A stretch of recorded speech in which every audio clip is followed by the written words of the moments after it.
दोस्तों, आम तौर पर आप सभी भूत प्रेत पिशाच के बारे में अपने बड़े बुजुर्ग लोगों से सुनते रहे होंगे, लेकिन क्या आपने कभी ब्रह्म राक्षस के बारे में सुना है? अगर आप नहीं जानते कि ब्रह्म राक्षस किसे कहते हैं, ये कौन होते हैं, तो ये कितने शक्तिशाली होते हैं, तो आज हम आपको अपने इस वीडियो में बताने जा रहे हैं कि आखिर कौन और क्या होते हैं ब्रह्म राक्षस। आखिर क्या है ब्रह्म राक्षस? ब्रह्म राक्षस वे दैत्य होते हैं जिनके पास ब्रह्मा का ज्ञान होता है, लेकिन वो अपनी इन शक्तियों का प्रयोग बुरे कामों के लिए करते हैं। ये बहुत ज्यादा शक्तिशाली भी होते हैं। पुराणों में लिखा गया है कि ब्रह्म राक्षस आधे देव और आधे दैत्य होते हैं। अजीब बात यह है कि ब्रह्म राक्षस के बारे में हमारे पुराणों में भी बहुत कम जानकारी दी गई है। ब्रह्म राक्षसों का जिक्र श्री कृष्ण के वक्त में पुराणों में हुआ है। ब्रह्म राक्षस आखिर कौन होते हैं? अगर हम हिंदू धर्म की माने तो मनुष्य के मरने के बाद उसका विभाजन गति और कर्म के आधार पर होता है। भूत प्रेत पिशाच कुष्मांडा ब्रह्म राक्षस बेताल और क्षेत्रपाल इन सभी भागों में विभाजित होते हैं। फिर इन सभी के उपभाग भी होते हैं। अगर हम आयुर्वेद की माने तो प्रेत 18 प्रकार के होते हैं। इनमें से भूत पहला क्रम में है। जब कोई व्यक्ति मरता है तो सबसे पहले वो भूत ही बनता है।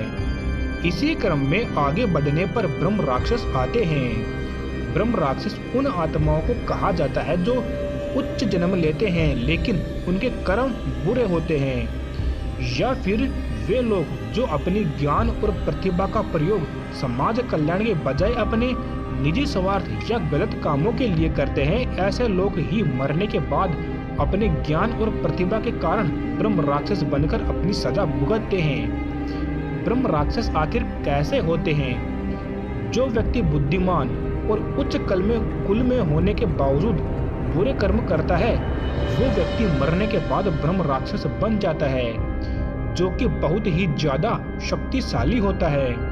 ब्रह्म राक्षस खामोश रहकर अनुशासन में जीवन यापन करते हैं। ये घंटों घंटों एक ही अवस्था में बैठे या खड़े रहते हैं। ये बहुत सारा खाना खाते हैं। ब्रह्म राक्षस अपने सीखने के स्तर को बनाए रखते हैं, लेकिन इनकी बुरी बात यह है कि ये मनुष्यों को खाते हैं। वे अपने पिछले जन्म की यादों के साथ साथ वेद और पुराणों का ज्ञान अपनी यादों में सहेज कर रखते हैं। अगर देखा जाए तो इनका आधा हिस्सा ब्रह्म यानी देव होता है और आधा हिस्सा दैत्य यानी दानव का होता है।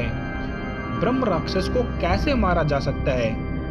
अगर हम हिंदू धर्म ग्रंथों की माने तो ये ब्रह्म राक्षस बहुत ही शक्तिशाली आत्मा होने के साथ साथ ये कई तरह की दूसरी शक्तियों के मालिक भी होते हैं। ब्रह्म राक्षस को सिर्फ कुछ चुनिंदा लोग या किसी शक्तिशाली राशि में जन्म लिया व्यक्ति ही मार सकता है और उन्हें मुक्ति दे सकता है। ब्रह्म राक्षस को मुक्ति आखिर कैसे दी जा सकती है, आइए जानते हैं। गीता में ब्रह्म राक्षस की मुक्ति का मार्ग बड़ा ही सरल बताया गया है।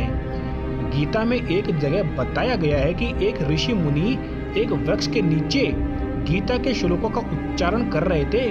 उस वृक्ष पे बैठे ब्रह्म राक्षस ने उन श्लोकों को आधा ही गलती से सुन लिया और इतना सुनते ही उसे मुक्ति मिल गई। ब्रह्म राक्षस के मंदिर कहाँ पाए जाते हैं? ब्रह्म राक्षस के मंदिर ज्यादातर भारत के मध्य और दक्षिण भारत के इलाकों में पाया जाता है। महाराष्ट्र और केरल में सबसे ज्यादा ब्रह्म राक्षस के मंदिर या उनकी मूर्तियां देखने को मिलती है।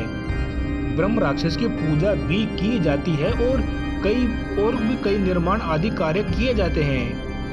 या फिर जैसे कई निर्माण कार्य शुरू करने से पहले भी उनकी पूजा करके उनकी अनुमति ली जाती है। भारत में ब्रह्म राक्षस से प्रसिद्ध मंदिर केरल के कोट्टायम में स्थित है। अगर आप कभी कोट्टायम जाएं तो ब्रह्म राक्षस के मंदिर में जरूर जाएं। तो आपको ये जानकारी कैसे लगी? आपको क्या लगता है कि ब्रह्म राक्षस असल में होते हैं या सिर्फ ये एक कल्पना मात्र है? आप अपने अनुभव हमें कमेंट बॉक्स में ज़रूर बताएं। ऐसे ही मिस्ट्री से संबंधित और वीडियोस देखने के लिए आप हमारे इस चैनल को सब्सक्राइब करें। धन्यवाद।